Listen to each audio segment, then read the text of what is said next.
What's up, ladies, fellas?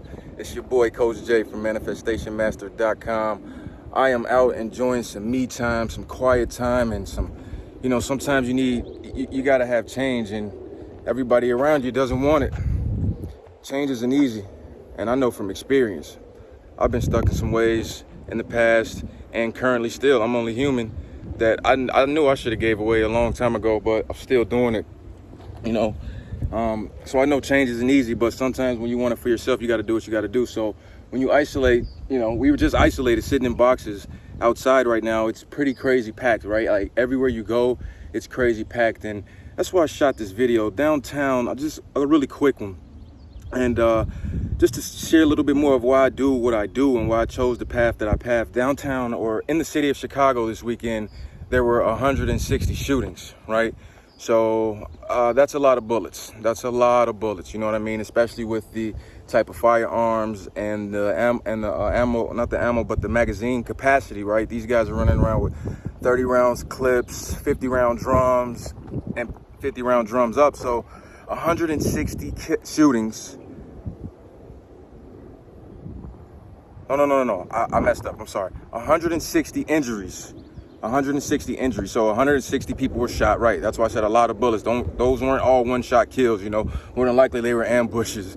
And 160 people hurt, injured, right? And we don't know, like, people can be paralyzed. They could just be grazed and no big deal. But I'm pretty sure some people got paralyzed as well. So we got some major and minor injuries, and then we have 16 deaths, right? Out of that 160 people that were hit, all those shooters combined had a 10% closing rate, right? So that seems pretty high. I guess when you do high numbers, you get, right? You do 160 shootings, you'll get 16, right? It's a numbers game. But I look at that, and being from Chicago, being from a beautiful city, being a black man, once a black boy in that city, it's a little like, damn, right? And on the news, which I'm not sure if this is 100% correct, because there's definitely violence and crime on the north side, but the news says that it's mostly the west and the south side, which has black folks, right? So that's a representation of me, so much to speak in this world, in the physical world, right?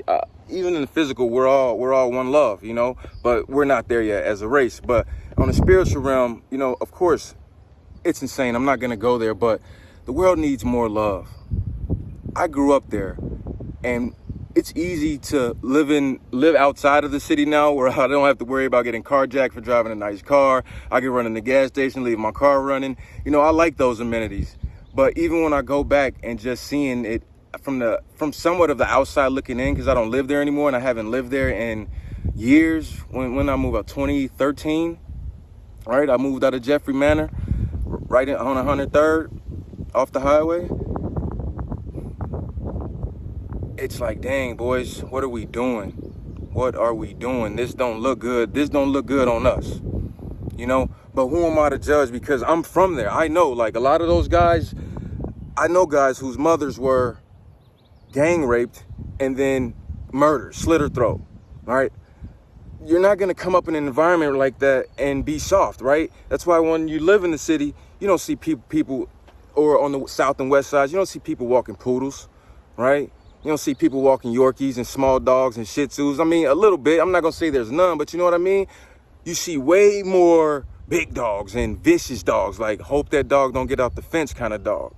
Because that's the environment, and I truly believe it comes and speaks from the trauma in those areas, the poverty, the lack of resources. I'm not the guy to give you that talk at all, but as I'm looking at it, I didn't always live in the suburbs and just like, man, these boys are some heathens, there's some this, there's some that. Like, okay, let's look at it I love psychology, I study it, and as a businessman, marketing is a huge part.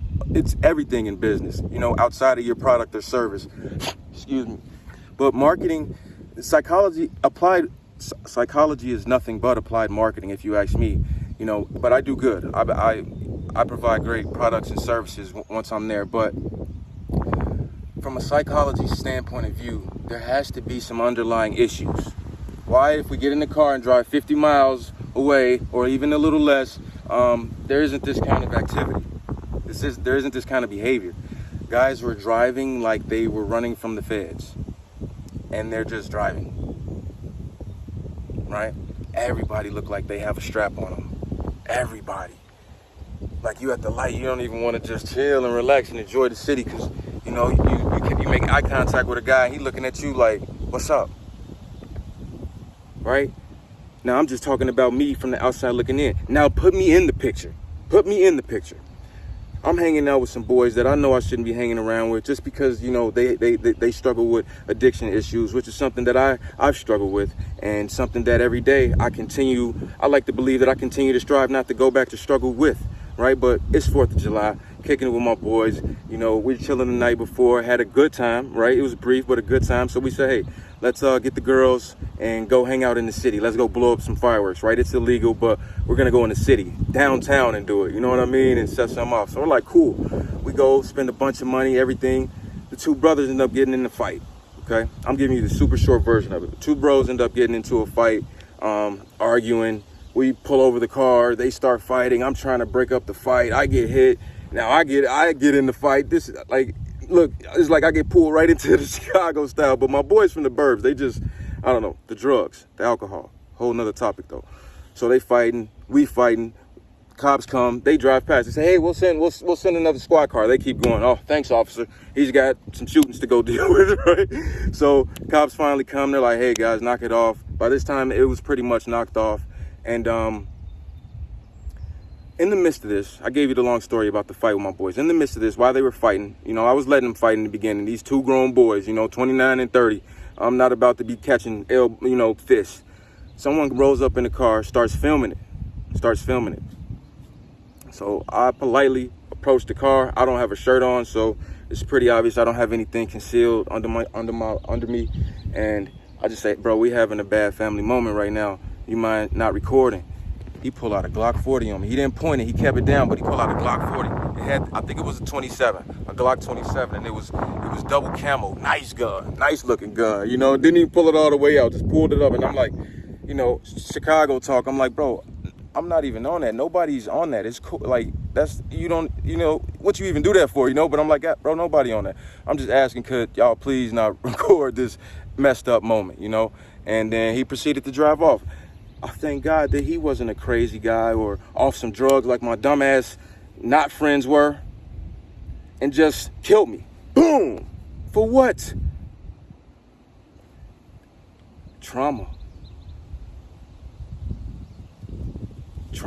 And the only way we're gonna heal trauma is not with more Xanax and not more drugs to treat depression, which is a symptom of trauma.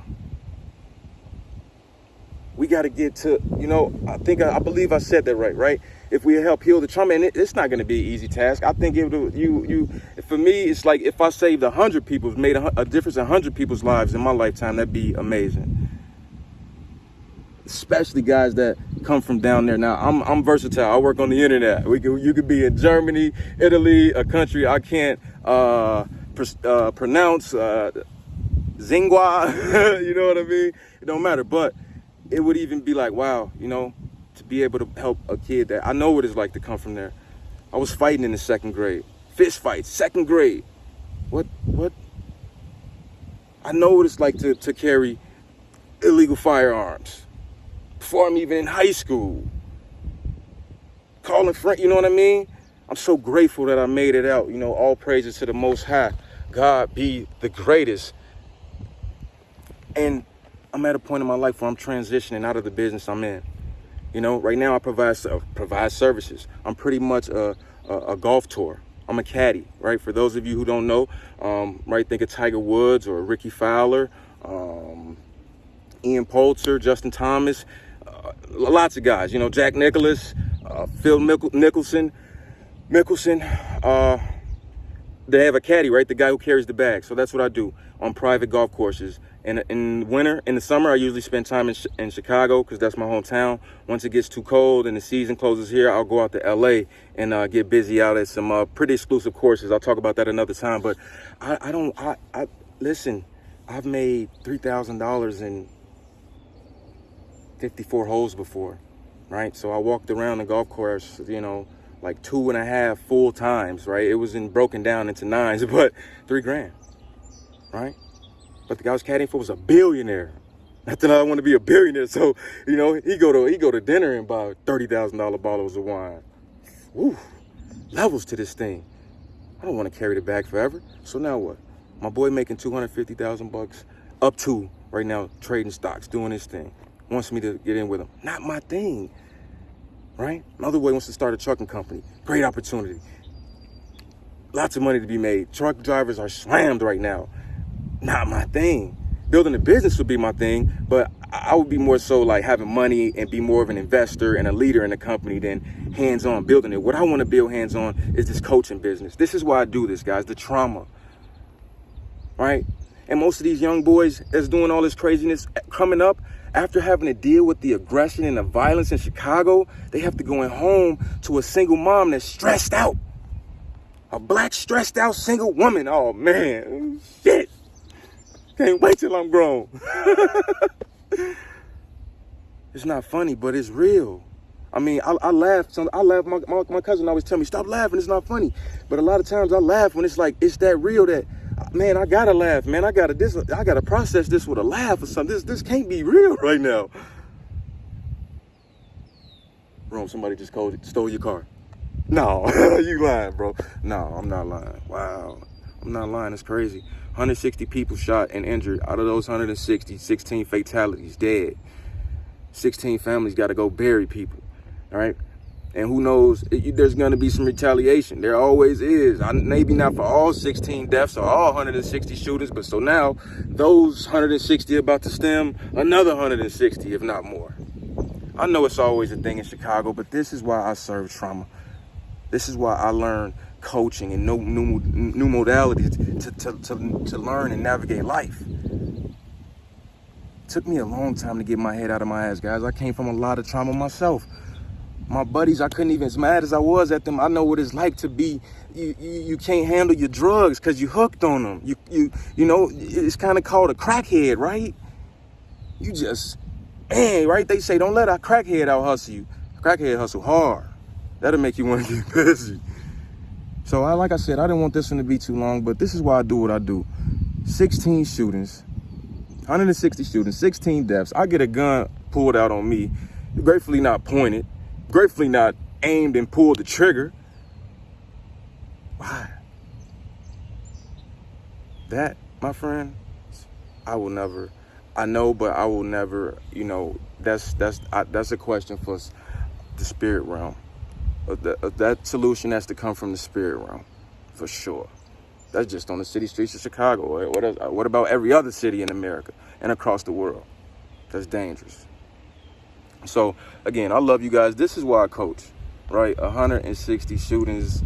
Look, I'm over the weekend, right? Friday, Saturday, Sunday, 16 people dead. I know it's a big city, but, you know, all on the south and west side. So I'm out, guys. This is why I do it. Not for the shootings, but for the trauma that I see in the world. This one, for me, was just specific to, like, Chicago.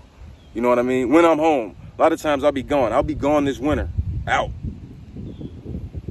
to go pursue this business of coaching in another country where I can, you know, live for really cheap and focus on my business and still have a quality of life. But all people, not everybody was getting their butts beat at home.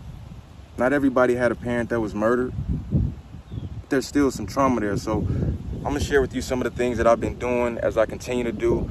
Like, subscribe, and share this video if you find any value in it. If you know someone who this could help or relate to, you know what I mean? And very soon I'm transitioning out of my work. I'll be more available to really support you guys. But right now I'm on video. Leave a comment below. I'll definitely hit you back up. I'm very accessible. So much love, guys. I love y'all. Coach J, manifestationmaster.com. Again, like the video if you like it. Share it if you know somebody who will find some value in it. And subscribe to my channel if you're feeling how I'm coming and the message that I have to share with you guys and the solutions. Later.